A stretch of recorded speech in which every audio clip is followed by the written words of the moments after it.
This review is of Mina Tagine Moroccan fish cooking sauce. And here, there's a recipe actually for it. I don't actually have any fish.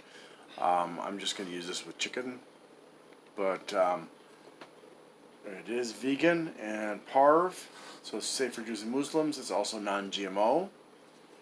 And that seems to be about it. Shake well before use. And here are the nutrition facts and ingredients.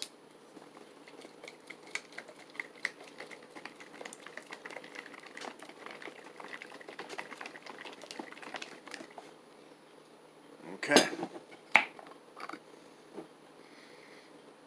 Smells like a... It smells nice.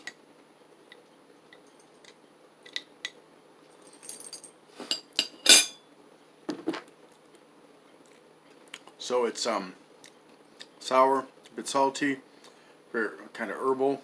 I think it has some cumin or something in it. That gives it an interesting flavor. Let's see. Well, there's cilantro and cumin, coriander, cayenne. Yeah. So it's got some cayenne pepper, but it's I can't really taste the spiciness myself. So it must be an extremely mild spiciness.